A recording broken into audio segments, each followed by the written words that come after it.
só, no PET está mostrando como é que eu posso dizer? A ocupação dos biomas, né, ao longo das faixas aqui, né, de clima do planeta. Então, no verdinho, as florestas tropicais, olha, ambientes muito úmidos, né, que permitem o crescimento, e quentes também, que permitem o crescimento dessas grandes florestas, tipo a Mata Atlântica, a Floresta Amazônica, que está aqui, ó. Na África, a gente também tem ambientes de florestas, né, bem densas, na região, na Austrália, aquelas ilhas ali, Nova Zelândia, e em volta você tem muitos ambientes florestais. E a gente tem desertos, a gente tem campos, tudo isso aqui ao longo do planeta. O que eu estou mostrando para vocês é como que as correntes de ar elas podem funcionar modulando esse clima do planeta aqui. Então, olha só, na parte mais central do planeta aqui, né, próxima à linha do Equador, que é essa linha imaginária, né, dividindo a Terra em duas metades, a superior e inferior iguais, a gente teria o clima mais quente, portanto, né, mais calor aqui no solo, e isso, essa temperatura, né, do solo mais quente, ela influencia aqui a formação também dessas correntes de ar, ela influencia a formação das correntes marítimas, e essas correntes é que mandam aqui no clima do planeta.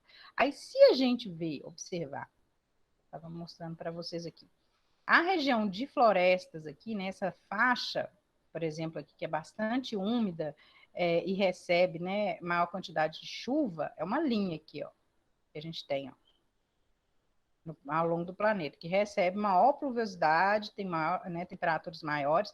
Se a gente observar essa linha aqui com calma, né, de maiores índices pluviométricos, a gente vai ver que a umidade que eles recebem aqui, ela provém, né, ela vem da área logo acima, que aí já vai ser uma área pobre em pluviosidade, não vai chover tanto nessas regiões, são regiões que vão ser mais secas, às vezes áridas e até desérticas. Olha aqui, esse manchão amarelo aqui, gente, deserto do Saara está nessa região aqui, ó.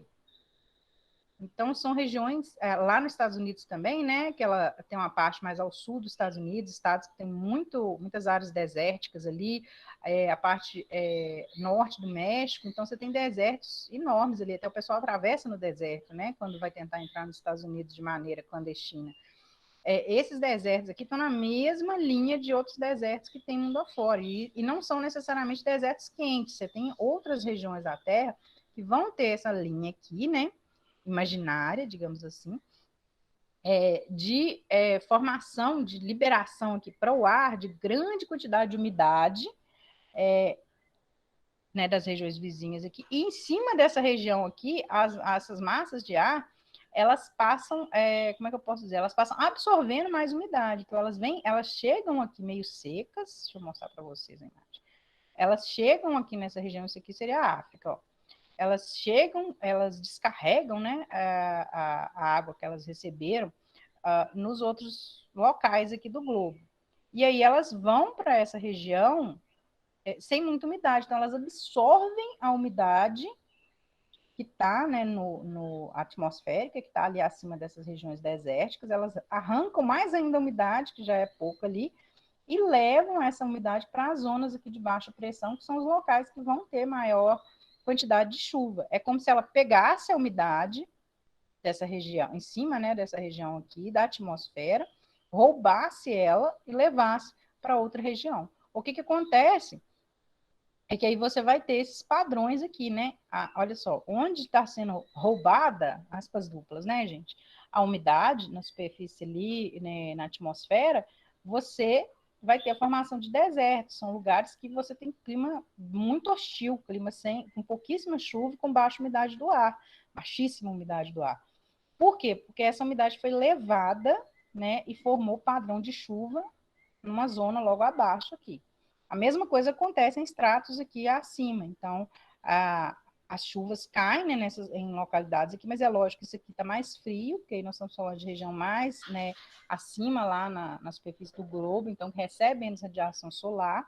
Então, o clima aqui é mais ameno, né, mais temperado, mas mesmo assim você vai ter florestas, olha só, porque a umidade foi retirada daqui, e aí se a gente olhar aquelas setinhas lá, ó, as setinhas têm dois sentidos, tá vendo? Ela veio para cá e foi para lá. Então, tirou a umidade dessa zona daqui, e essa é uma região do planeta que tende a ter climas mais desérticos por causa dessas correntes de ar que retiram a umidade da atmosfera aqui dessas linhas, né?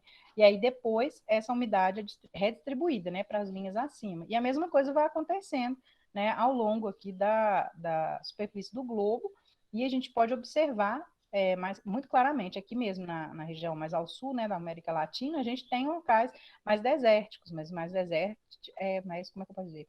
Frio, né?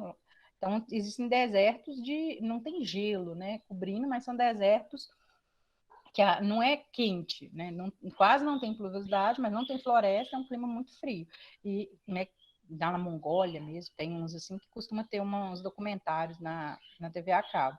Isso aqui é por causa dessas, exatamente está nessa zona aqui, né, que a umidade é retirada pelas correntes de ar e levada para outros locais. Lógico que não só essas correntes de ar aqui, né, modulam o clima, mas essas são fundamentais aqui para formação das chuvas e determinar onde você vai ter maior índice de pluviosidade aqui na faixa do globo terrestre. Agora, existem as questões que estão relacionadas ao relevo. Então, por exemplo, se a gente for olhar o relevo da Terra para determinação dos biomas, a gente tem aqui na América do Sul a Cordilheira dos Andes, ela passa no cantinhozinho aqui, ó. A Cordilheira dos Andes está aqui, essa linha amarela aqui, né? Está delimitando onde ela ocorre. Deixa eu abrir a imagem aqui para vocês verem. Então, ela segue aqui no cantinho, né, da América Latina, do continente ao qual fazemos parte, né? Tá vendo que tem o gelo aqui acima dela, então ela é muito alta. Nas partes mais altas dela, a gente consegue encontrar gelo. E ela é fundamental para determinar o clima da América Latina. Aí não depende só, é a hora que a gente compreende isso. Não depende única e especificamente, né, dessas massas de ar. Depende das correntes oceânicas também, mas também dos relevos, né, que estão determinando ali como que é um determinado local. Então, a Cordilheira dos Andes fica aqui nessa coisa monstruosa, barreira monstruosa, que influencia aqui a passagem de umidade de um lado para outro da América do Sul. Então, as regiões costeiras, né, as que estão aqui na borda aqui do oceano do outro lado, então a gente tem o Chile, por exemplo, tem áreas enormes aqui que são bem desérticas, são bem frias, muito diferente do que a gente vê do lado de cá, no nosso país. E nos países vizinhos aqui, que tem áreas de grandes passagens, de campos, né? Então, o que deveria, né, ocorrer aqui, se não existisse a Cordilheira dos Andes, era a circulação aqui das massas de ar de forma mais livre. Como ela funciona como barreira aqui, olha só, a barreira dela é tão intensa que gera um padrão aqui que a gente consegue observar até no próprio bioma, né, determinado ao redor dela, olha só. Então, perto dela só tem campos de altitude. Então, se a gente for na Serra do Rola-Moço, Rola-Moço também, mas ali na Serra do Cipó também, né, a gente tem um campo de altitude, quente, né, uma área quente. Aqui é mais frio, mas ainda assim são campos, regiões, né, abertas, com a, a vegetação é gramínea, é vegetação mais baixinha, arbusto e tudo. Isso que é o que vai acontecer ao longo da Cordilheira dos Andes. A floresta amazônica, ela vai ser limitada por ela aqui, né, vai ficar presa, digamos assim, do lado de cá da Cordilheira dos Andes, e as massas de ar que se formam aqui no Brasil, elas têm como é que eu posso dizer, elas são determinadas, né, a circulação delas aqui, pelo que acontece quando elas se chocam aqui com a parede da Cordilheira dos Andes. Então, o clima era completamente diferente aqui na região da América do Sul, que a gente está, antes da Cordilheira dos Andes existir. E ela passou a existir por causa de movimentos de placa tectônica, e aí, né, ao longo de muito tempo, ela soergueu ali e fez uma barreira natural aqui que afeta o clima totalmente. E isso é demonstrado, por exemplo, por o registro fóssil, registro de pólen, que mostra que a vegetação que era diferente, era tudo, até os rios, né? O rio corria para o lado de cá, passou a correr para o lado de cá. Então, tem toda uma questão que é associada com essa alteração de relevo, que aconteceu há muito tempo atrás. Mas aí, hoje em dia, a floresta amazônica, por exemplo, produz uma grande quantidade de umidade que é liberada para a atmosfera. São mais de 500 litros de água que uma árvore adulta, daquelas imensas, lá de 50 metros de altura, da floresta amazônica, é capaz de bombear para a atmosfera num dia. 500 litros, gente. Imagina uma árvore bombeia, uma caixa de 500 litros de água, como forma de vapor, né? Essa grande quantidade de vapor que tem aqui, por causa das massas de ar, ela vai em direção à Cordilheira dos Andes, só que como a cordilheira é muito alta, ela bate e dá uma voltinha aqui, ó, e vem parar onde? Na região que a gente está aqui, um pouco abaixo de onde a gente está, que é a região sudeste, São Paulo, Rio de Janeiro, e mais a metade, mais ou menos, do estado de Minas Gerais para baixo. Então, a floresta amazônica, as árvores da floresta amazônica bombeiam vapor para a atmosfera, que forma parte das chuvas que caem na nossa região. Quando você desmata a floresta amazônica, você perde essas bombas de água natural, que são essas árvores, você vai retirando elas do solo, então você perde a quantidade de vapor formado. O resultado a gente já está vendo aí. Lá na década de 90, os cientistas já estavam avisando que ia diminuir a pluviosidade, principalmente na região de São Paulo, por causa desse desmatamento da floresta amazônica. Continuaram fazendo, o que aconteceu? São Paulo já chove bem menos e a gente já está começando a ver também alterações aí. É lógico que não é só isso, né, gente? Todo desmatamento ao longo dos biomas, ele afeta de alguma maneira os climas aqui regionais. Mas esse desmatamento da Amazônia é importantíssimo aqui para a gente, por causa dessa questão das chuvas, né? É uma região produtora importante, região de São Paulo, Paraná, e aí você vai ter uma perda gigantesca ali de produção, e com isso, impactos, gera uma cadeia de impacto, né? Um efeito dominó ali. Então, o clima da Terra, né, ele vai mandar, isso é só um exemplo, né, para vocês verem, ele vai mandar aqui nos biomas que ocorrem mundo afora, dependendo também do relevo, né, que vai afetar as correntes de ar, a maneira como a umidade vai ser deslocada de um lado para o outro. E aí a gente tem locais, né, faixas da Terra que até chove muito, como por exemplo a região do Cerrado aqui, né, que é onde a gente está. A gente está por aqui, assim, mais ou menos, bem na interseção, que até chove bastante. O problema é que muitas vezes o solo, igual o solo nosso aqui, é um solo que a água infiltra muito rapidamente, então ela não fica disponível para as raízes das plantas. E aí existem questões também associadas à qualidade desse solo, né? Solos com teor muito alto de calcário, solos, por exemplo, com muito sal, né? Com muito cloreto de sódio, coisas assim, afetam também a produtividade dos ecossistemas e isso muda a cobertura vegetal. A cobertura vegetal está associada com a fauna que ocorre ali. Então, os animais vão depender das plantas, né? E o tipo de planta vai depender do tipo de solo que está ali, vai depender, às vezes, da umidade, que às vezes é diferente, embora esteja na mesma faixa. E no caso do Cerrado, aqui a gente tem um solo muito diferente. Então, mesmo chovendo muito, tanto quanto chove na Mata Atlântica, acaba que o solo atrapalha o desenvolvimento aqui de uma área totalmente de floresta, né? Se não tivesse desmatando, se não tivesse sofrendo impacto, aí poderia ser tudo floresta. No caso aqui que a gente vê no Cerrado, a gente vê floresta? Tem. Próximo de nascente, né? Quem conhece nascentes aqui na Lagoa Santa sabe disso, a vegetação é mais fechada. Próximo de rios, lagoas, geralmente a vegetação tende a ser mais fechada. Mas, de modo geral, é um campo aberto, é uma vegetação savânica, né? Que é o Cerrado brasileiro. Já na região costeira aqui, a gente vê mais a Mata Atlântica, né, que praticamente foi toda degradada, então se a gente olhar ela agora, não tem esse trenzão verde aqui não, é só uns pedacinhos mesmo que sobraram. E a, a floresta amazônica também é bastante úmida, chove muito e está mais próximo ainda da linha do Equador, então torna-se uma floresta ainda mais produtiva. Então, olha só, produtividade, se a gente pegar aqui próprio PET anterior de vocês, ele está falando o quê?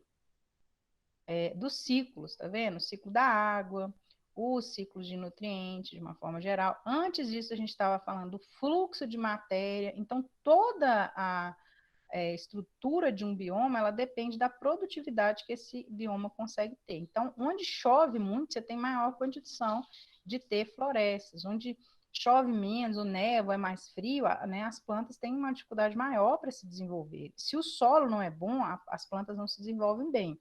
E aí, todo o grupo de animais associados ali vai depender de como que essas plantas são. A gente não vai ficar vendo, sei lá, um grande volume de pássaros num ambiente, né, uma grande diversidade, num ambiente que você tem só pastagem. A gente vê que reduz, né, a quantidade de animais. Aí você vai para uma área mais florestal, uma área menos impactada, aí você começa a ver uns passarinhos diferentes, uns bichos que você nunca viu na vida. Por quê? porque eles dependem daquele ambiente ali. E aí o solo vai mandar também, porque para as plantas produzirem, elas dependem da decomposição da matéria orgânica e da liberação dessa matéria orgânica, né, sobre a forma de nutrientes que elas possam absorver, que, por exemplo, é o ciclo do nitrogênio. Mas tem outros ciclos aqui que vão influenciar, um fósforo, por exemplo. Né? E aí, às vezes, o solo mais ácido atrapalha essa ciclagem de nutrientes aqui, atrapalha a disponibilidade de nutrientes, por exemplo, ou um solo mais básico. E é isso aí, para quem mexe com plantio, se alguém aqui tiver parente, né, que trabalha com isso, existem análises do solo para ver qual é o problema de um solo não produtivo, por exemplo, ou para você conseguir produzir o máximo possível com um local. Ah, vou plantar café, vou plantar, sei lá, milho. Fazer análise do solo, né? Existem os órgãos que fazem esse tipo de análise, as empresas, para avaliar o que tem que ser feito com aquele solo, que tipo de adubação é mais adequado, que tipo de intervenção é mais adequada ali para ele atingir uma produtividade mais adequada. Só que a natureza não tem como fazer isso, né? Então a natureza vai com o que ela tem. E aí o que ocorre é que, né, dependendo do tipo de solo que tem, da quantidade de água que circula aqui com as chuvas, da quantidade de umidade do ar, que isso aí também é muito importante, não adianta chover muito, porque às vezes chove muito, mas a umidade do ar ela é retirada constantemente, como que ocorre aqui, por exemplo, nas regiões desérticas, né, que além de não chover, a umidade ainda é retirada. Então a planta não sobrevive bem. É um exemplo, nós estamos na seca aqui, né, período de seca no Cerrado, aqui de Lagoa Santa. No período de chuva, a umidade do ar é maior. Se você passar um dia, talvez até dois, sem aguar a horta, às vezes a couve nem fica muito murcha, muito feia, mesmo que está num dia mais quente. Às vezes ela murcha assim durante o dia, de tarde ela está toda bonitona de novo. A umidade do ar tá ok. Aí você entra no período de seca, a umidade do ar reduz muito. A gente começa a ficar com o nariz, né, todo machucado por dentro, a pele às vezes trinca, olho, né, mais sensível, arde mais. Por quê? Porque a gente está, o ar, né, está absorvendo umidade aqui das zonas mucosas da gente. Está pouca umidade nele, então a gente perde naturalmente umidade para o ar. E aí, com isso, a gente bebe mais água, por exemplo, e a planta, ela também perde mais água. Então, a planta começa a ficar mais murchinha. Se você não aguar todo dia, a planta morre muito rapidamente. Então, esse tipo de coisa vai modular também o clima que acontece aqui. E aí eu vou passar para a parte específica, que é a gente entender os biomas brasileiros, tá? Ô, Teco, chegou lá. Aí, no caso dos biomas aqui brasileiros, a gente tem as formações que vão parecer com todas as outras formações que a gente viu aqui, naquele mapa. Então, assim, a floresta amazônica é, né, um bioma florestal, floresta tropical, né, que a gente fala, que é uma floresta riquíssima, né? E a Mata Atlântica também é. Só que elas têm umas diferenças, assim, em termos de. A gente fala fitofisionomia, meu Deus, o que é isso? É os tipos de planta, né, que ocorrem, mas também o padrão que essas plantas atingem de crescimento, de como que elas ocupam o solo. A floresta amazônica é extremamente produtiva. Então, as árvores, elas conseguem atingir tamanhos, assim, absurdos. Então, é normal, né? Não sei se todos aqui conhecem, nem sempre os alunos conhecem, mas você tem, deixa eu ver aqui, você tem árvores imensas no bioma amazônico, Forte Amazônia. Árvores assustadoras. Na Mata Atlântica a gente tem também, né? Mas lá é comum. Então, esse tipo de árvore aqui, ó, que para, por exemplo, o pessoal fazer coleta, né, de artrópodes, né, insetos, aracnídeos, etc., que ocupam aqui a copa da árvore, o pessoal faz, sabe, técnicas de alpinismo, assim, o povo escala as árvores, é uma coisa absurda, tem que ter equipamento mesmo, porque são árvores gigantescas. E isso, lógico, atrai, né, olha só, tamanho. Isso aqui é gente, né, criança brincando aqui, ó. Isso atrai assim, um enorme interesse de madeireiras. Imagina a quantidade de madeira produzida por uma árvore desse tamanho aqui. Então, a floresta amazônica sofre muito impacto por causa disso, mas também porque ela está numa região, né, de constante exploração, né? Uma região que você tem interesse para plantio de soja, criação de gado, então ela é derrubada atualmente de uma maneira, assim, bastante degradante. E aí, o desmatamento dela, né, a ocupação original dela já reduziu bastante. Então, se a gente colocar os mapas de desmatamento da Amazônia, a gente vê que não é mais aquela grande quantidade de floresta, né? Não é mais aquela grande quantidade de floresta que cobria tudo. Anteriormente a gente pensava, não, né? Tem muita floresta, mas quando você observa o que já foi desmatado, né? O que está sobrando ao longo do tempo, a gente vê que ela já está bastante reduzida aqui. E ela tem essa importância gigantesca para a gente, ela modula o clima do nosso país. Ela tem influência, né, no clima mundial também, claro, pelo tamanho dela, né, acaba que influencia, mas ela é fundamental para o nosso clima. Então, imagina a quantidade de árvores a menos que a gente tem por causa dessas regiões aqui que já foram desmatadas. E o desmatamento, ele segue as estradas. Então, o que acontece aqui na floresta amazônica, à medida que ela vai sendo degradada? O pessoal vai abrindo as estradas, fazendo estradas clandestinas mesmo, fazendo, olha só, para vocês terem ideia, isso aqui é uma região de desmatamento, ó. Aí cada pedacinho desse tamanho aqui, desse mapa, representa 100 quilômetros aqui de extensão.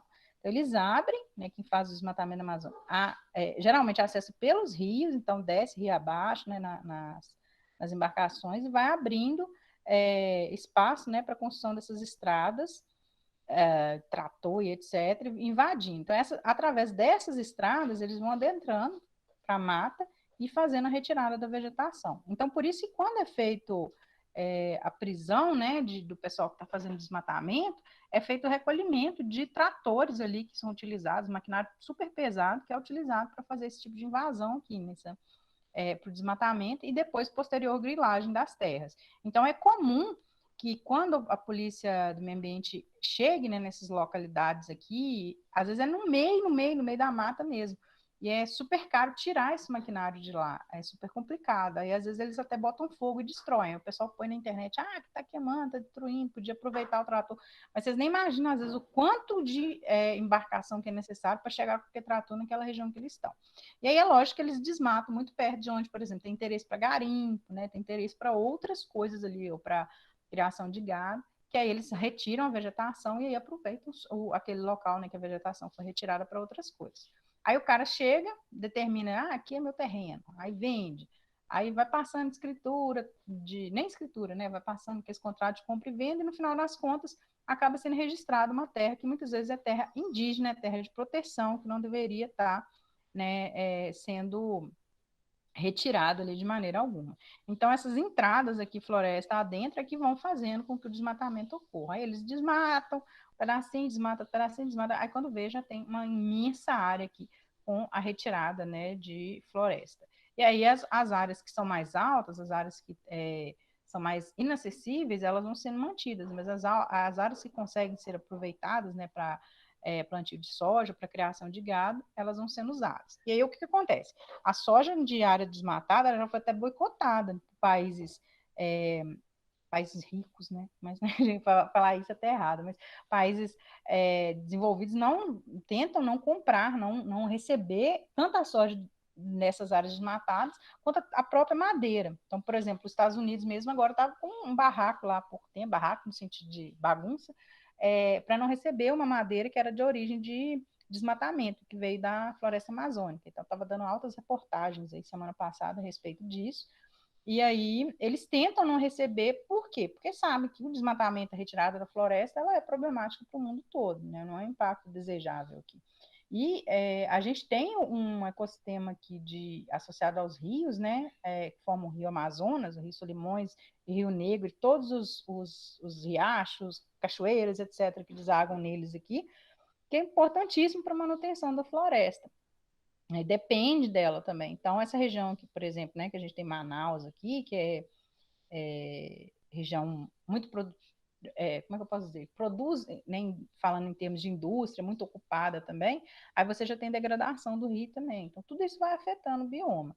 Então, o ideal é que a gente mantivesse o máximo possível desses locais fechados e aproveitasse melhor o solo que já foi usado. O que a gente faz no Brasil? Uma exploração muito irresponsável.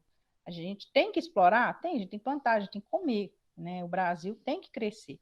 O problema é que o cara planta soja ou mexe com gado e abandona aquela localidade assim que fica menos produtivo. Então, não existe um processo de correção desse solo, um processo de reaproveitamento. Você usa o solo até acabar com ele, deteriorar ele completamente. Aí depois você vai lá e derruba a floresta e continua fazendo mais áreas, mais áreas, mais áreas, ao invés de aproveitar as áreas que já estão desmatadas. Então, com o que a gente já tem desmatado no Brasil, é possível produzir e muito, muito mais do que a gente produz hoje. Então, a gente não precisa desmatar. A gente precisa aprender a usar melhor aquilo que a gente já desmatou e reflorestar, inclusive, as áreas que a gente precisa. E, por exemplo, a gente está perdendo as nascentes, os mananciais, porque a gente retira a mata. A mata faz, né, uma proteção natural do solo, garante que a água infiltre ali, mantém, né, os reservatórios de água naturais dos aquíferos, mas também as nascentes, mantém os rios mais saudáveis, as lagoas mais saudáveis, e o ideal é, né, que a gente tentasse manter o máximo possível de floresta que a gente conseguisse, mas sem afetar, lógico, a nossa sobrevivência, a produção, a economia, é lógico.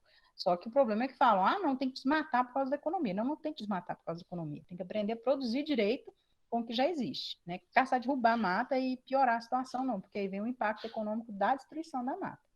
Então, regiões inteiras produtivas aqui de São Paulo, Paraná, vão ser afetadas pelo desmacho da Amazônia, sem contar as outras, essas são as mais afetadas.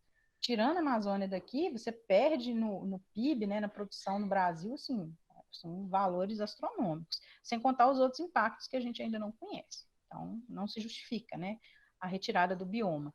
Então, quando a gente tira floresta, por exemplo, aqui na nossa região, né, que é o Cerrado, o clima vai ficando mais seco também, né, vai ficando mais difícil a gente passar pelo período de seca sem adoecer, por exemplo, né? Quem tem problema respiratório, tudo.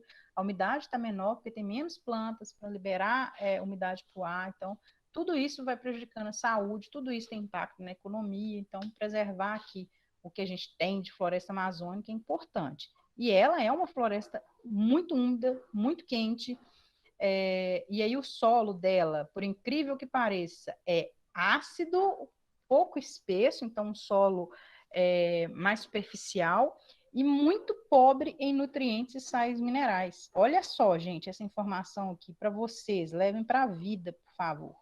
Pouca gente sabe disso aqui. O solo da Amazônia é muito ruim, na verdade, se a gente for pensar nele para plantio, por exemplo. Por que que desmatam lá? Porque tem muito mato, porque não tem fiscalização direito, porque já desmataram tudo que podia do lado, né, das outros biomas, e já está bastante ocupado, e lá tem terra sem dono na obra, né? Tem dono. Mas é mais fácil eles ocuparem se dizerem donos. Porque, na verdade, o solo, quando você tira a floresta, ele é uma porcaria. Por quê? O solo lá não é rico em nutrientes. O que que mantém o nutriente no solo? A própria floresta. Então, quando a gente pensar no solo da Amazônia, a gente tem que lembrar de uma coisa super importante, que é a serrapilheira, que é aquela grande quantidade, cadê isso? Aquela grande quantidade, né, de matéria orgânica que é acumulada no solo, né, e essa matéria orgânica que decomposta, que vai manter, né, o ciclo ali de nutrientes da floresta amazônica. É super importante para a floresta que, né, essa nutrição aqui exista. E isso aqui é o quê? Decomposição. Essa decomposição vai liberar o quê? Vamos voltar lá, olha só como é que esses PETs estão interligados, gente. Ciclo do nitrogênio. A matéria orgânica que cai aqui está adubando o solo.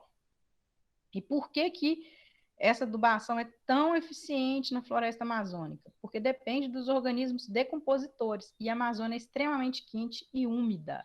E nesse ambiente muito quente, muito úmido, a decomposição é muito acelerada. Então, as bactérias conseguem decompor os fungos muito rapidamente a matéria orgânica e liberar o nutriente para as raízes das plantas, que conseguem crescer e ficar daqueles tamanhos gigantescos, né, que eu mostrei a foto para vocês. E ainda por cima tem as terras alagadas da floresta amazônica, né, tem as matas de igapó, áreas, né, que vão receber uma grande quantidade aqui de água e também com essa água, né, nutrientes que vêm ali. Então, a gente tem as regiões que são naturalmente alagadas no período das cheias, que são essas matas de igapó, e um pouco acima as matas de várzea, que também são bastante úmidas aqui, né, mas elas não ficam cobertas de água dessa maneira, e as matas de terra firme da Amazônia. Nessa região aqui que crescem as árvores maiores, né, porque aí as raízes, né, conseguem se fixar e aprofundar no solo mais firme aqui, permitindo um tamanho maior. Aqui não tem como, porque são matas mais úmidas, né? Aqui é um brejo completo, quando fica a parte da, né, a cheia acaba, e aí essas regiões, né, secam, elas não secam totalmente. Então, essas formações aqui, elas mantêm essa grande produtividade e a grande diversidade, riqueza de organismos que a gente tem na floresta amazônica, que é extraordinário. Então, é um bioma realmente magnífico, assim, que a gente tem aqui. E aí, nisso, a gente tem as adaptações, né, vegetais. Primeiro, essa presença de estratos, super importante, isso cai em prova, tá? Que são essas formações aqui de acordo com a exposição, né, do solo, das plantas à água, né, aos rios, no caso. Então, os rios lá são muito grandes e a gente tem, né, um relevo mais, não é plano, né, mas é um relevo um pouco mais plano, então favorece esses alagamentos aqui. E a gente tem também as árvores com raízes tabulares, que são para manutenção delas ali. Cadê? Eu tirei a imagem das árvores, né, de grande porte. Deixa eu ver, não vai ter nenhuma aqui. Ai, deixa eu ver. Essas raízes tabulares, elas são fundamentais para permitir que essas árvores alcancem esses tamanhos, que são exatamente essas, tá vendo essa raiz com formato meio reto, assim, né? Ela começa e vai até lá embaixo com esse formato dela, parece uma imensa tábua aqui, né? É como se fossem escoramentos aqui naturais, né, para essa árvore conseguir atingir esses padrões de crescimento que elas atingem aqui, né, e não tombarem. E elas tombam, tá? E quando tombam, nossa, imagina uma árvore dessa caindo no meio da floresta, né? Então, é bem comum esse padrão aqui, ó, de raiz tabular nas árvores da floresta amazônica, exatamente porque elas crescem muito, né, ficam muito altas. E a luz, gente, ela é retida no dossel. O que significa dossel? Meu Deus. Lá na copa das árvores. Então, na parte superior aqui da floresta, a maior parte da luminosidade fica retida. Então, é uma floresta, assim, tem mata, né, aqui embaixo, tem planta, é difícil andar e tudo, mas não é, assim, uma floresta de muito arbusto embaixo, porque você não consegue que as plantas menores, elas cresçam tanto exatamente porque, né, você tem uma competição aqui por luz. Essas árvores crescem, crescem, crescem, crescem para absorver o máximo possível de luz lá na parte alta da floresta. E na parte baixa que crescem as plantas que suportam, né, crescer nesse ambiente com menos luminosidade, ou então quando a árvore blum, cai e aí leva junto com ela, né, várias outras árvores e acaba permitindo que as plantas consigam crescer melhor ali. Então é bem comum planta você tem as regiões, né, que a gente fala de sucessão ecológica, que a árvore caiu, derrubou, abriu um clarão, né? Cadê? Um caiu aqui para ver se aparece alguma. Elas abrem um clarão gigante na mata e acho que vai ter nenhuma aqui, vai ter só a árvore de área urbana. Ela abre um clarão gigante na mata exatamente por causa do tamanho dela. E aí isso permite que outras plantinhas menores cresçam ali. Porque aí a luz vai passar abaixo do dossel das árvores. E as folhas são largas, para absorver muita luz, produzir muita energia ali, né, através da fotossíntese. Então, é uma floresta de super produtividade, uma floresta que você tem ali, né, um ciclo de nutrientes bem acelerado. A floresta, né, da Mata Atlântica, ela também é muito produtiva, né? Também é uma floresta de umidade e temperatura elevada, tem um solo bem rico, assim, muito mais rico do que a floresta amazônica, em compensação, muito mais espesso também, né, muito mais profundo, a parte desse solo, né, formadinho, bonitinho ali com nutrientes. Então, muito utilizado, né, para agricultura, para produção como eu posso dizer, de pastagem para gado. É muito mais eficiente aqui do que o solo amazônico para isso. E é o solo que foi mais ocupado aqui né, no período de colonização aí, da chegada do europeu no Brasil. Cadê desmatamento?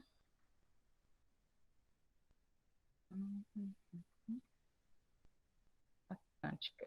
Então, foi desmatada, né, lógico, quando o europeu chegou por aqui, mas também foi bastante ocupada por áreas de plantio, áreas de pastagem. Então, infelizmente, é um bioma extremamente devastado. E é o bioma que a gente tem contato aqui também, por causa de estarmos uma zona de transição, né, entre os dois ambientes, de Cerrado e de Mata Atlântica. Então, BH, a gente tem umas regiões bem clássicas, assim, de Mata Atlântica, e a gente, vendo, né, aqui em Lagoa Santa, tem alguns locais que a gente pode dizer que aparentemente são, sim, Mata Atlântica pela fisionomia deles. Então, aqui tem um negocinho de 2018, por exemplo. Então, a gente tinha uma ocupação ó, desde o Rio Grande do Norte, aí desce, passa, né, a região sudeste aqui, até lá no Rio Grande do Sul, ocupação de Mata Atlântica, né? O estado de Minas Gerais, quase metade dele aqui, mais a metade, na verdade, ocupado pela Mata Atlântica.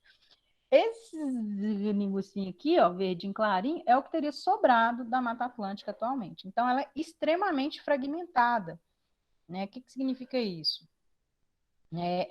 Você pegou uma mata que era interligada aqui, né, com fragmentos imensos, e foi retirando isso aqui, olha só, o estado de São Paulo, tá? Foi retirando, né, as áreas de cobertura vegetal, ocupando por plantação, pastagem e tal, e sobrou só uns pontos aqui e ali de mata, e pontos muito isolados. E isso é o que está acontecendo, né? O processo que já vai ocorrendo também com a floresta amazônica, só que pela dimensão dela, né, ela não vai ser um processo bem mais lento do que o que está ocorrendo, que já ocorreu, né, com a Mata Atlântica, que ainda ocorre, porque a gente ainda vê o desmatamento da Mata Atlântica. E aí vai sobrar só fragmento. O que significa isso? Deixa eu pegar aqui. Botar um fragmentos para vocês entenderem a importância disso. Você olha de cima, de avião, ou até imagem de satélite mesmo, você vai ver só uns pedaços de mata na onde? Topo de morro, um lugar cheio de pedra, um trem que não teve jeito de ninguém mexer, né, uma parte do terreno que não foi utilizada, alguma coisa assim. Os recortes todo doido, né? Com o que esperar de Mata Atlântica ali. E esses fragmentos, gente, falando da questão de conservação, assim, é importante eles existirem. Que bom que eles sobraram, sabe, no desmatamento. Mas, infelizmente, a maioria deles é muito pequena para manter a biodiversidade que um fragmento de mata bem grande conseguiria manter. Esses fragmentos, eles não conseguem, às vezes, o tamanho deles aqui é tão pequenininho que não tem nem na jaguatirica consegue viver aqui, por exemplo, sabe? Várias espécies não vão conseguir viver aqui porque elas dependem de uma área de ocupação naturalmente maior. E o mais importante também é você tem um grupo de organismos aqui que vive aqui. Vamos supor, um ratinho lá qualquer que vive lá na Mata Atlântica, uma espécie pequenininha, super sensível e que só vai transitar de um lugar para o outro dentro da mata. Nessas áreas expostas aqui, ó, ele não transita. Aí vamos supor que você tem, sei lá, 50 ratinhos dessa espécie que vive nesse fragmento aqui. Aqui tem 30, ali tem 20, aqui tem 2, né? Beleza. Aí desses 50 que estão aqui, vem uma doença, uma aleatória, acontece, vida que segue, né? Os bichos morram à parte. Aí sobrou, sei lá, 20 ratinhos. Desses 20 sobraram, 2 eram fêmea, o resto era macho. Aí pronto, essa espécie aqui está fadada a diminuir o tamanho populacional e possivelmente se extinguir. Por quê? Tem muito pouco bicho aqui. E se ela acabar aqui, a chance do bichinho daqui passar é muito pequena. Então, vários animais, aves principalmente, conseguem migrar, né, da floresta, dos fragmentos de Mata Atlântica para o outro. Mas você tem espécies, você tem passarinho que voa super mal, gente. Passarinho que é de área de mata. Passarinho que voa de uma árvore para outra. Vocês com certeza já viram esses bichinhos menorzinhos. Aí voa, mapa, né? E para voar grandes distâncias, com vento, exposição aqui, né? A predação, o gavião, alguma coisa, o bicho não consegue chegar lá. É literalmente uma jornada aqui de morte. E aí ele não atravessa. Aí eu estou falando de bicho grande, bicho visível. Vocês imaginam os bichos menores, os insetos, imagina um bichinho lá, um caramujo, uma lesma, tudo isso é parte aqui, né, do ambiente. E eles não conseguem ficar transitando de um fragmento para o outro. Então, esses fragmentos eles ficam isolados com a biodiversidade que só tem ali, né, que não vai aumentar, não tem, você começa a ter cruzamento de indivíduos com pouca variabilidade genética, aumenta a chance de extinção, e sem contar que a pressão, né, de desmatamento nesses fragmentos é muito grande, o homem invade aqui para tirar lenha, para caçar, para não sei o que mais tem que fazer, bota fogo, o negócio pega fogo, metade do fragmento, pronto, morreu, metade do que tinha aqui, e aí esses fragmentos são pobres, em termos de biodiversidade, em termos de conservação. Infelizmente, às vezes a gente tem que manter eles, porque só sobrou eles mesmo numa região. E aí hoje existem práticas para fazer a ligação desses fragmentos e permitir uma maior chance, né, dos organismos transitarem entre eles, que são os corredores ecológicos. Então, em algumas localidades, é colocado plantio mesmo, tenta-se fazer a ligação aqui entre eles, para ver se os animais conseguem transitar. Uma plantação de eucalipto aqui, por exemplo, não resolveria, porque é um ambiente que não é natural, né? Às vezes ajuda algumas espécies, mas não resolveria, né? Então, o corredor que teria que ser com a própria biodiversidade que está aqui e aqui. Então, às vezes, a pessoa vai desmatar, né? Em loteamento aqui, né, em Lagoa Santa, a gente às vezes vê o pessoal bravo, né? Ah, mas aí eu queria fazer, vamos supor, né? Tá lá a mata, tá. Aí eu queria fazer um loteamento aqui, ó. Aí não autorizaram, o pessoal do meio ambiente não deixou fazer, vou ter que fazer em lugar ruim. Mas aqui é partir, ó, o corredor ecológico. Né? E a pessoa não vê a importância disso aqui. E às vezes essa aqui é uma área de reserva natural que é abastecida e abastece, né, os outros fragmentos aqui com espécies de organismos. Você vai lá e corta e bota uma estrada, bota um loteamento. E é isso que vai atrapalhar a conservação mesmo daquela área de mata. Não é só ter o mato lá de pé, não, sabe? O mato precisa de condições também para favorecer, né, os organismos que sobrevivem ali ao longo do tempo. E aí a Mata Atlântica, o grande problema dela é esse. Característica dela, né? A vegetação da Mata Atlântica, ela é disposta em estratos. Vou mostrar para vocês. Mata Atlântica. O que estamos falando? Falei tudo errado. A vegetação da Mata Atlântica, ela é uma baguncinha própria. Nossa, não vai ter nenhuma fotinha para ajudar a gente? É uma baguncinha própria, por quê? Porque você tem uma estrutura, né, da vegetação, olha só, um galhão de árvore aqui bagunçado, em que você tem as plantas de porte maior, entre elas várias plantas que vivem ali, né, que são epífitas, são plantas que vivem de carona, né, tipo as bromélias, as orquídeas, elas não fazem mal para a planta, tá? Elas só estão ali para atingir, né, maior altura aqui e ter mais acesso à luz solar. É uma adaptação, né, dessas plantas ao longo do processo evolutivo de não ficar fixadas no solo e sim na outra planta. Mas as raízes delas aqui absorvem a umidade do ar e não da planta. Elas não fazem mal para a planta. Elas só são paroneiras ali no processo. Aqui tem uma misturada, ó.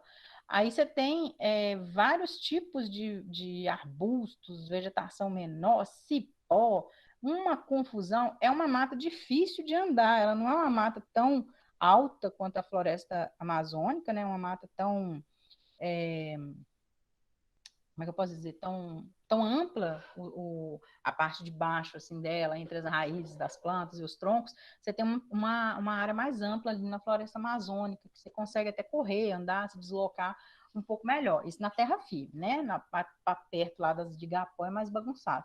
Agora, na floresta densa mesmo, da Mata Atlântica, é uma confusão de plantas de diversos tamanhos diferentes, bagunçadas, as epífitas penduradas nos galhos, cipó, não sei mais o que, ainda mais a floresta que está ainda, que não é uma floresta que está com padrão assim do auge, né, da idade dela como floresta ali, com as árvores mais densas e tudo. Quando a floresta inicial, que está recuperando, numa área que foi desmatada antes, aí a gente tem o que a gente chama de capoeira, né? É uma ciposeira, uma confusão, não tem como você correr. Se fosse gravar um filme de terror numa mata dessa aqui, né, é igual aqueles filmes que tem bicho lá, não sei o que, de anaconda, não sei mais o que. Você vai correr aqui no mato, você começa a trombar em outro mato, cair em cima de uma moita, não sei o quê, porque a floresta ela é de vários estratos diferentes aqui de plantas e não tem aquela formação de dossel tão alta, igual da floresta amazônica, que impede muito a entrada de luz e impede o crescimento de outras plantas aqui no solo. Ela é muito rica, a floresta da área de Mata Atlântica, muito rica, tem muito nutriente nesse solo, o solo é muito produtivo, então permite que você tenha muito mais plantas aqui disputando, né, a pouca luz que entra, e plantas que vão estar associadas, né, muito epífita, muito cipó, associados com as árvores de maior porte. Então tem uma diferença física, assim, até bem grande, a Mata Atlântica da floresta amazônica. O cerrado, eu falei com vocês, né, Ele tem uma estação bem determinada, estação seca e chuvosa, tem muita chuva, não falta chuva no Cerrado, né? Tem umas regiões mais secas, mas de modo geral tem uma pluviosidade bacana aqui na nossa savana brasileira.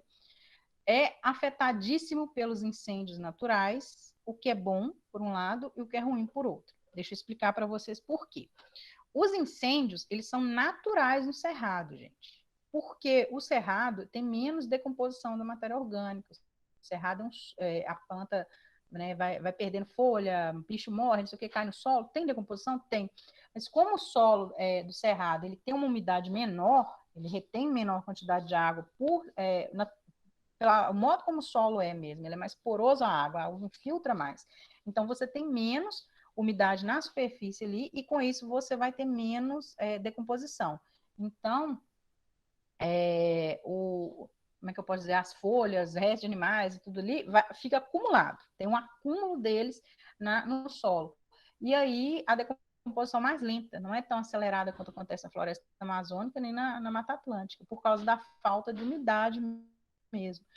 E aí, com isso, né, na falta de umidade no solo, e aí com isso, acumula matéria orgânica, que é, assim, quando você vai acender fogo, um fogão de lenha, você usa o quê, né? Cisco, palha seca, folhinha seca, papel, coisas sequinhas ali, né? Que são a base, né, de matéria orgânica e que vão queimar muito rapidamente. Então, é incêndio fácil.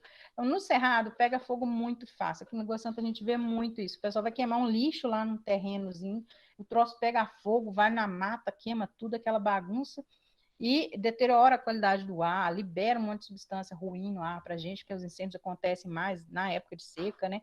E queima todo ano, 2, 3 vezes por ano. Esse incêndio que a gente causa, esse incêndio constante, né? Todo ano tem, várias vezes, às vezes no ano, ele é péssimo para qualquer bioma, o bioma não aguenta. O cerrado, ele deteriora a qualidade do solo muito rapidamente, né? Afeta as espécies animais. Então, assim, por exemplo, onde eu moro aqui, o pessoal começa a jogar lixo nos lugares que não tem ocupação, né? Pasto, lote vago, não sei o quê. Tem coleta de lixo, o caminhão passa na porta, mas tem que pegar o lixo e jogar lá, porcaria mesmo, né? Depois bota fogo. Aí aquilo espalha o fogo e tal, aquela bagunça baderna. Aí começa a aparecer bicho aqui em casa, é rato, né, que vem lá do lixo que o povo joga, mas pegou fogo, aí vem que não é nem rato, esses ratos, ratazana de rua, não. É uns ratinhos bonitinhos, diferentes do mato mesmo, tentando esconder dentro de casa. Meus gatos caçam, aparece um rato morto. Aí começa a aparecer serpente peçonhenta. Então, eu já peguei coral aqui em casa, jararaca, minha vizinha matou uma cascavel tem pouco tempo, escorpião, que é um problema super grave aqui em Lagoa Santa, né? Todos esses organismos eles vão se deslocar, fugir ali do local, né, do ambiente que pegou fogo. Então, além de causar impactos no solo, na vegetação, matar tudo que está vivo ali, esses incêndios no cerrado, eles ainda fazem prejuízos para a gente, né? Porque expõe a gente a espécies, animais que são até, inclusive, danosos para a gente, que podem levar doença, que podem causar acidentes.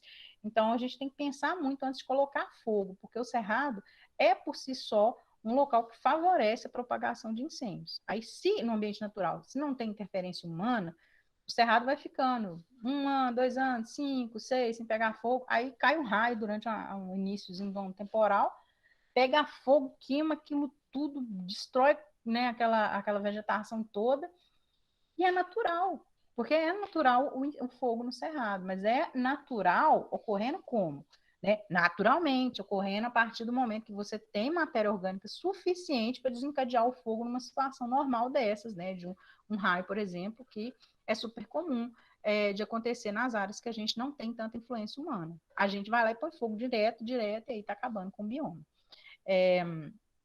O solo do cerrado é lixiviado, ácido e pobre em nutrientes, né? Então não é um solo interessante para o crescimento das plantas, tanto é que não sustenta grandes florestas iguais, né, a floresta amazônica e a Mata Atlântica. E o lençol freático deles é bem profundo, porque o solo é profundo e permeável. Então, o que significa isso? Você tem a presença de água, né, da chuva caindo constante, mas ela penetra e vai muito ao fundo aqui no solo. Então, as árvores, elas têm as raízes também profundas tentando acompanhar isso. E no Cerrado, a gente tem uma coisa aqui de Lagoa Santa que é super legal, que é a presença do karst, que é uma formação distinta, né,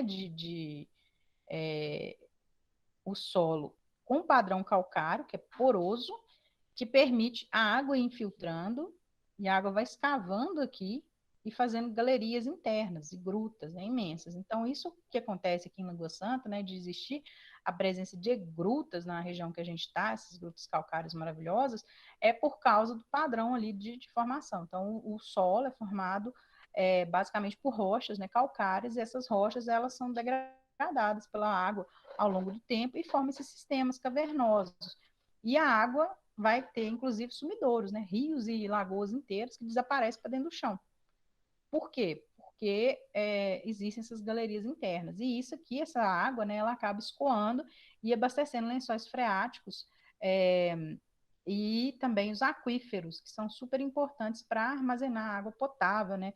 Embora, ultimamente, ela esteja contaminada demais, né, também, aí já tem contaminação, né, que a gente conhece dos rios natural, mas também muita contaminação, por exemplo, com agrotóxico, o pessoal usa nessas regiões aqui plantio, e aí a água lava esse agrotóxico, ele infiltra e vai parar lá onde deveria ser água potável. Então, a gente tem essas formações aqui à nossa volta, do ambiente kárstico, a região de Lagoa Santa é um patrimônio, assim, extraordinário, Lagoa Santa, Pedro Leopoldo, né, tudo aqui em volta, por causa dessa questão aqui do solo calcário, da infiltração da água, dessas coisas que favorecem esse tipo de paisagem. E aí, isso influencia como que é a vegetação em cima do solo, porque como a água infiltra, né, vai só lá dentro, a vegetação que cresce aqui, né, é a vegetação que consegue raízes bem profundas para alcançar esse lençol, não lençol freático, né, mas pelo menos as camadas mais profundas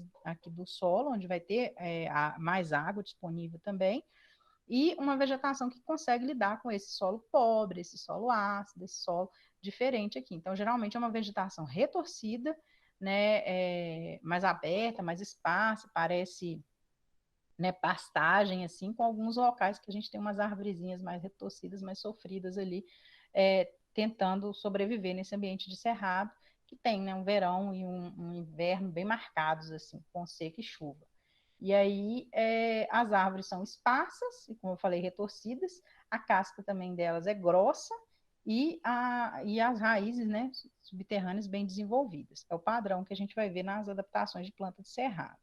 No Pampa, gente, eu vou correr aqui para dar tempo de vocês pegarem a aula de história, tá? A gente já vai ter uma.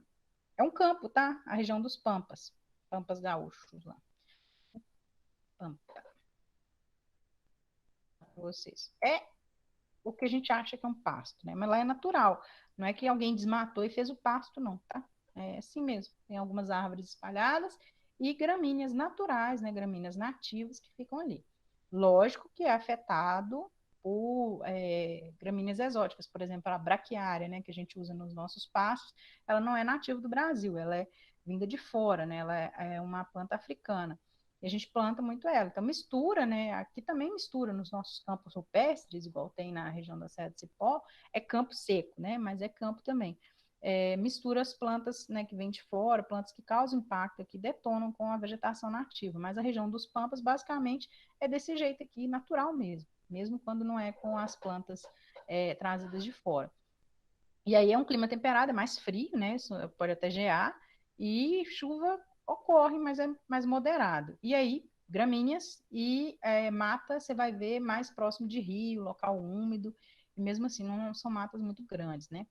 O outro bioma, e esse bioma é altamente impactado por pastagem mesmo. Então, solta o gado, né, e vai explorar com pasto. E aí o gado vai amassando a terra, tornando ela mais impermeável. Então, essas gramíneas exóticas também são um impacto muito grande. O outro bioma brasileiro é a caatinga, que seria mais próximo do deserto, né? Que a gente tem aqui. A caatinga, ela um ambiente assim que tem muita umidade, mas é muito quente também. E é um ambiente que o solo é ácido demais e muito pobre em nutrientes. É um ambiente que tem muita tendência do solo desertificar, né? Do solo ficar todo deteriorado se não houver os cuidados adequados. Então, não é um bioma ideal para exploração, assim, para plantio, para nada disso, mas ele está aqui, ó. Tem um monte de gente que mora, né, próximo aqui da Caatinga. E aí, nesse ambiente, né, com essas condições extremas aqui que a gente tem, você tem uma vegetação adaptada à seca, que aí xeromorfismo, tá, gente? Que é essa palavra aqui, xeromorfismo com X, que é a vegetação xeromórfica. Então, sempre associa esse nome feio, xeromórfica, com caatinga aqui no Brasil, né? Ou com situações de deserto, que é a vegetação, por exemplo, suculenta, né? Lembra, cactos, a planta tem o caule, e às vezes até a folha, né? Que é bem, armazena água, né? Então, essa tendência, né? Suculenta, esse termo vem disso, então, esses caules suculentos, folhas suculentas, eles mantêm uma grande quantidade de água armazenada para sobreviver há muito tempo sem chuva e há tempo com seca também. E, além disso, eles possuem outras adaptações. Então, por exemplo, cacto. Quando chove, os espinhos do cacto costumam virar folhinhas, né? Porque aquele espinho, na verdade, é a folha. Só que no período de seca, a folha reduz a superfície, né? Transforma ali naquele espinhozinho, para não ter perda de água, porque é na folha que é a superfície que evapora a água e a planta perde a água para o ambiente. Então, na caatinga, a vegetação tem essas adaptações aqui. Essa coisa aqui da cutícula impermeável, o que significa isso? É também para evitar a perda de água. Então, são folhas. Quer ver? Vou abrir uma imagem aqui, folha cutícula impermeável.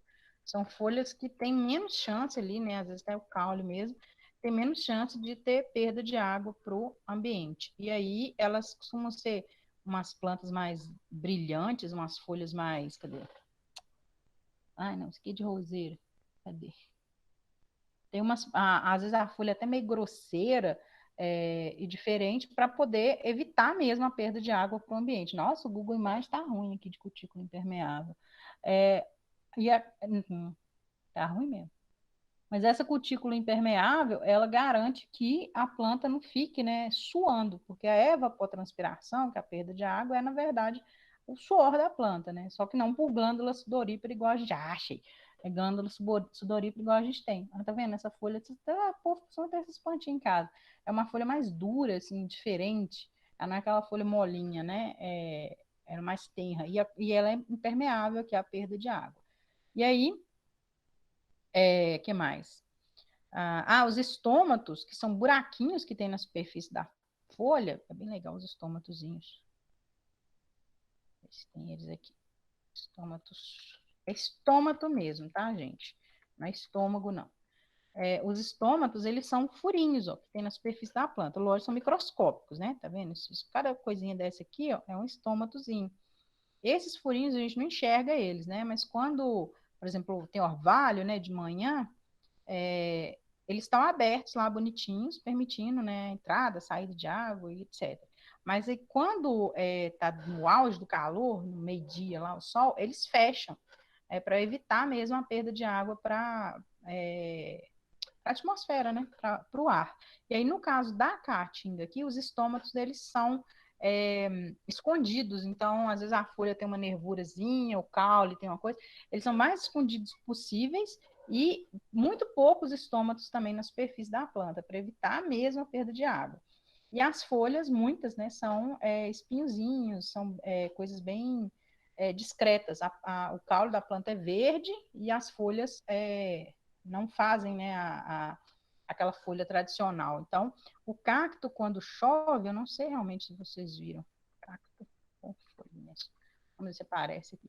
Quando chove, ele empolga, né? Aí ele vai, o espinho, em vez de ser só o espinho, é a folha. E quando vem o tempo de seca de novo, essa folha cai. Né? Então, nesse período aqui, para ele é muito bom ele aumentar a produtividade dele, fazer bastante fotossíntese para ele crescer, para ele reproduzir.